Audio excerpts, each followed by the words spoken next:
मदन कुमार भारत के आर्थिक विकास में बहुत सारे बाधा हैं। मैं अपने देश भारत की आर्थिक विकास में विभिन्न बाधा हैं जो भारत देश की आर्थिक विकास की जो है गाड़ी है उसमें है बाधा उपस्थित है कर रही है, जिससे हमारे देश में गरीबी, बेरोजगारी और स्वास्थ्य की समस्याएं और अन्य समस्याएं व्याप्त हैं। उन समस्याओं का जो है वह हम पिछड़ने का भारतीय अर्थव्यवस्था के जो मूल कारण हैं वह है निम्नलिखित है। पहला है राजनीतिक कारण। राजनीतिक दृष्टि से भारतवर्ष में देखा जाता है कि हमारे देश में विभिन्न राजनीतिक दल हैं। सभी राजनीतिक दल हैं जो है विकास की बात करते हैं, लेकिन वह है आपस में एक दूसरे को आलोचना और एक दूसरे को राष्ट्रीय संपत्ति की है वह है हथियाने का ही चक्कर रहता है। इसका देश में सभी राजनीतिक दल में एकजुटता और एक उद्देश्य के अभाव के कारण है वह हमारे देश की अर्थव्यवस्था है पिछड़ी हुई है। इसीलिए हमारे देश की जो अर्थव्यवस्था है उसमें राजनीतिक एकता और देशभक्ति की भावना जरूरी है, तभी देश का है आर्थिक विकास हो सकता। सामाजिक न्याय, अगर सामाजिक अन्याय की दृष्टि से यदि है देखा जाता है तो भारतवर्ष में सामाजिक व्यवस्था जो है विषमतावादी है। समाज में कोई अमीर ज़्यादा है तो कोई गरीब ज़्यादा है। इससे है वर्ग संघर्ष की भावना चलती रहती है, जिससे कि देश में वर्ग संघर्ष से आपस में हड़ताल, जाम जैसी विभिन्न समस्या उत्पन्न हो जाती है।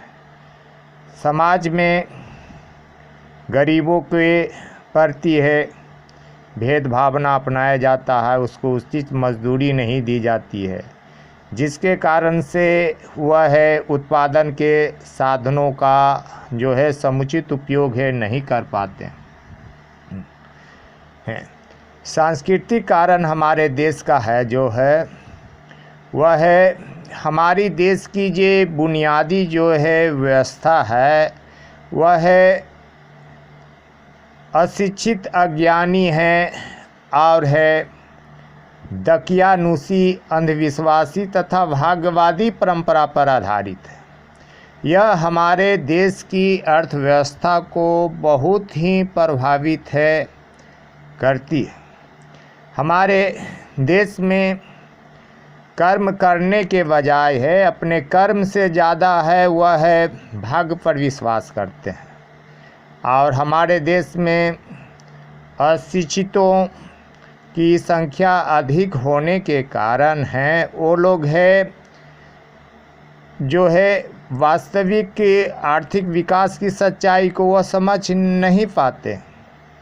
और हमारे देश में जो गरीबी का जो चक्र चलता है वह चक्र है बढ़ते ही रहता है, क्योंकि हमारे देश में सांस्कृतिक जो विरासत है वह लोगों को हिजड़ा बनाने का काम कर रही है।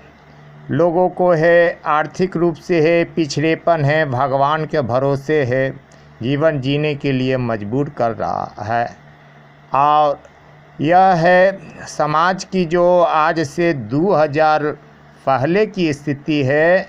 कुछ है जो समाज के राजनेता हैं, जो धर्म प्रचारक हैं, वह इसी को ही है जो कुरीति है, अंधविश्वास है, अंधश्रद्धा है, भाग्यवादी हैं, ईश्वरवादी हैं, इसी को वह विज्ञान बता रहे हैं।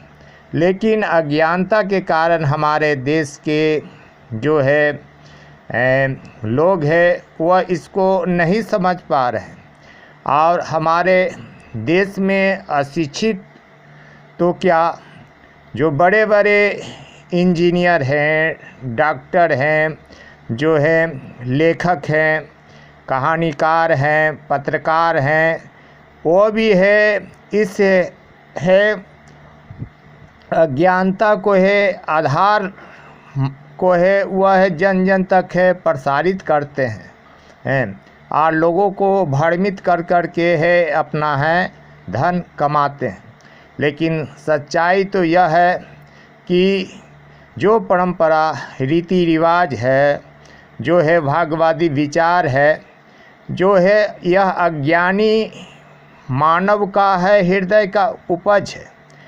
और है जितने सारे हैं जो कथावाचक है, जो है धर्म प्रचारक है, वह है सिर्फ है धर्म की बात करेंगे, वह है अंधश्रद्धा की बात करेंगे, लेकिन अर्थशास्त्र की पढ़ाई, फिलोसफी दर्शन की पढ़ाई, विज्ञान की पढ़ाई है, नेचुरल साइंस की पढ़ाई है, वो सब की बात नहीं करेंगे। क्योंकि है जहाँ विज्ञान की चेतना आएगा, अर्थ विकास की बात आता है, तो हो भगवान रूपी और भाग्य रूपी भूत का वहाँ कोई स्थान नहीं है।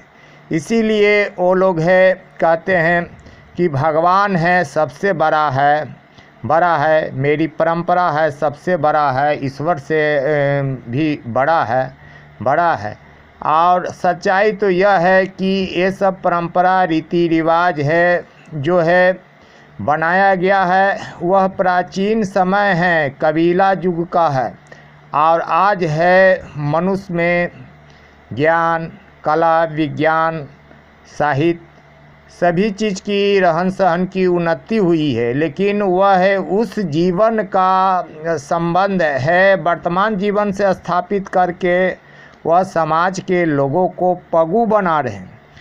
इस कारण से हमारे देश में जो आर्थिक बचत होता है वह बचत नहीं हो पाता है।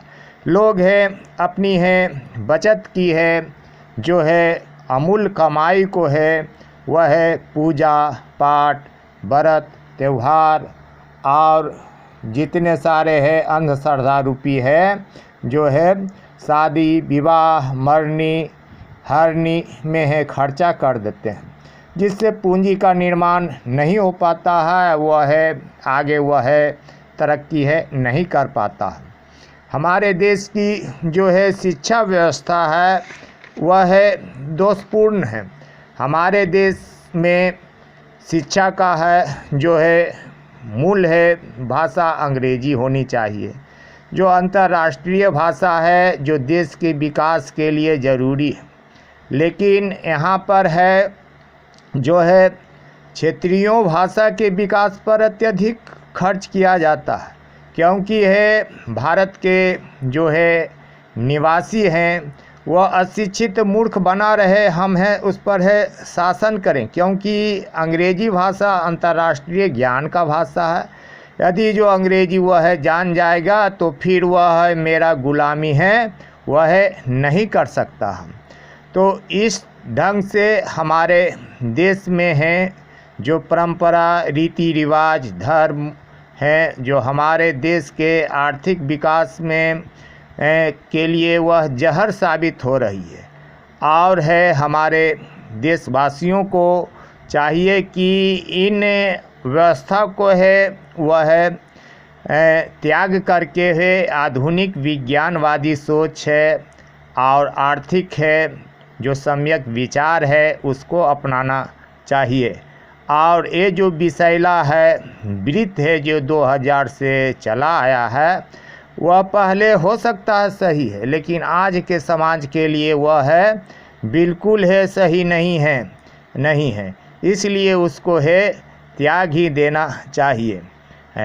हमारे देश में की जो अर्थव्यवस्था है वह है किसी विशेष व्यक्ति के से डेवलप नहीं कर सकता है। यदि हमारे देश में गरीबी है, बेरोजगारी प्रथा है, भिखमंगी प्रथा है, वेश्यावृत्ति की जो है कुरीति है, और स्वास्थ्य की समस्या है, जाति की समस्या है, धर्म की समस्या है, तो इस समस्या का निदान है हमारे देश के शिक्षित वर्ग और अशिक्षित दोनों वर्ग को मिल करके करना चाहिए। क्योंकि हमारे देश में यह आर्थिक विकास और मानवता भाईचारा के लिए यह है बेकार साबित हो रही है। इसमें है हम अपने देश को है तभी है स्वर्ण है सोने की चिड़िया बना सकते हैं, जबकि है पूरे है जो 1 अरब है 40 करोड़ जनता यदि है एकजुट हो जाए, एक संकल्प कर ले, तो मेरा यह मानना है कि हमारे देश में नहीं तो निर्धनता रहेगी, नहीं तो बेरोजगारी रहेगी, और नहीं भिखमंगी प्रथा रहेगी, नहीं वेश्यावृत्ति की प्रथा रहेगी। ये सब करीब के करीब वह समाप्त हो जाएगी इसमें। इसीलिए देशवासियों से अपील है कि आप है जो है मंदिर, मस्जिद, गिरजाघर की है धर्म की लड़ाई, नफरत की लड़ाई को छोड़ करके आप है वास्तविक विकास, बच्चों की है शिक्षा, ज्ञान, आवास, स्वास्थ्य और सेहत पर है विशेष ध्यान दें। इसमें है तभी है हर भारतवासी का कल्याण हो सकता है और है हमारे देश विकसित राष्ट्र हो सकता है। जब तक हमारे देश की अर्थव्यवस्था है धर्म और पाखंड रूपी है जाल में है फंसा रहेगा, इसमें है और है पुराने रीति रिवाजों से हमारी देश के कल कारखानों उद्योग है का है विकास किया जाएगा, तब तक देश का विकास संभव नहीं है। कोई भी देश का आर्थिक विकास तभी संभव होता है जबकि उस देश का व्यापारिक संबंध अंतर्राष्ट्रीय एवं विस्तृत हो, और हमारे देश का व्यापार और है जो है कल कारखाने का विकास तभी विस्तृत रूप से संभव हो जाएगा जबकि अंतर्राष्ट्रीय ज्ञान का भारत में है प्रसार होगा। यदि भारत में कोई एक व्यक्ति है विदेशी व्यक्ति कंपनी लगाता है तो आधा समर्थन करते हैं, आधा विरोध करते हैं। यह नहीं होनी चाहिए, क्योंकि इसका है बिजनेस और व्यापार का उद्देश्य होता है जियो और जीने दो। इसमें है किसी का देशवासियों का हानि नहीं होता है, देश की तरक्की होती है। जहाँ तक है बिहार राज्य का है, जिस राज्य में मैं रहता हूँ, इस राज्य का है दुर्भाग्य है कि आज़ादी के बाद से जब तक का है अब तक का जो मुख्यमंत्री जितने सारे बने हैं किसी ने है गहरी रूप से यह नहीं लिया कि बिहार का जो है आर्थिक उन्नति है वह यहाँ पर है विदेशी व्यापार का नहीं होने के कारण। यदि बिहार का है विदेशी व्यापार से डायरेक्ट संबंध हो जाए, बिहार का व्यापार यदि है इंग्लैंड, जर्मनी, जापान अन्य देशों के साथ है संबंध हो जाएगा, तो बिहार के जो है परंपरागत है समाज, धर्म, रूढ़िवादी सभ्यता का भी अंत होगा और बिहार का तरक्की भी होगा। लेकिन यहाँ के जो राजनेता हैं वह चाहते हैं कि बिहारवासी जब तक है अज्ञानी रहेंगे, मूर्ख बने रहेंगे, तब तक मेरा शासन चलेगा। जिस दिन यह मूर्ख पढ़ लिख करके होशियार हो जाएगा, तेज हो जाएगा, तो मुझको तो है वोटें नहीं देगा, अब मेरा गुलामी ही करना छोड़ देगा। और बिहार के पूंजीपतियों का जो है मुख्य उद्देश्य है कि तुम लोग है नीचा रहो और हम ऊंचा रहें। यह विषमता की भावना है, ख़त्म है करना है। हम हैं बिहार वासियों का पुनर्कर्तव्य होता। यह रोग बिहार में ही नहीं है बल्कि संपूर्ण भारतवर्ष में है। अंत में मैं भारतवासियों से यह अपील करना चाहता हूँ कि हमारे देश में विज्ञान की पढ़ाई हो, अर्थशास्त्र की पढ़ाई हो, और जितने सारे आधुनिक जो विकासशील प्रवृत्ति का प्रेरणादायक जितने सारे जो महान व्यक्ति जो हुए हैं उनकी शिक्षा में सम्मिलित किया जाए।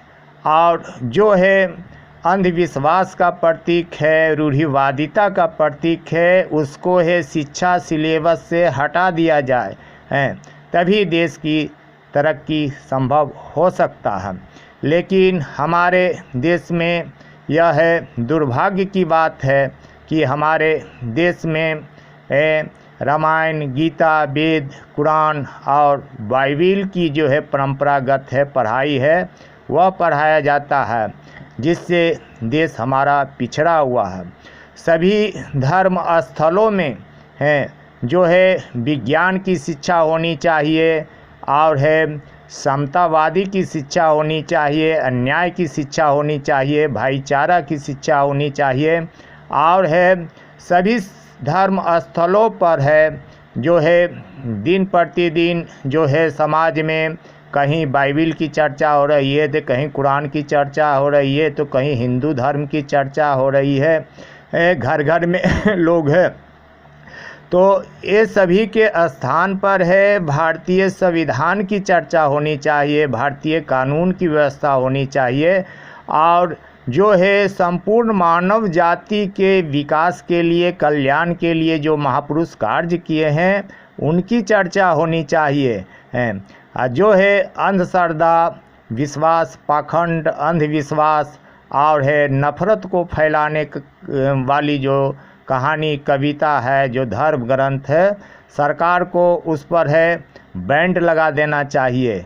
और जितने सारे जो धर्म स्थल हैं, वह धर्म स्थल जो वह शक्ति प्रदर्शन का जो केंद्र बन गया है, जो अत्याचार का, लुटेरों का केंद्र राजनीतिक सत्ता का केंद्र तो उस सत्ता केंद्र को वह जन कल्याण के लिए या संपूर्ण मानव जाति के कल्याण के लिए कानून बना करके खोला जाना चाहिए। आज की समस्या है कि सार्वजनिक स्थल हिंदू का मंदिर लेकिन वहाँ पर कोई राही अतिथि या कोई भी तो उसके रहने का भी जगह नहीं है, क्योंकि भारत के सभी मंदिरों में देखा जाता है कि ताला लॉक हो जाता है और उसमें कोई व्यक्ति नहीं बैठ सकता, नहीं जा सकता है। इसी स्थिति अन्य जो धार्मिक संस्थानों में, जबकि धर्म मानवता का प्रतीक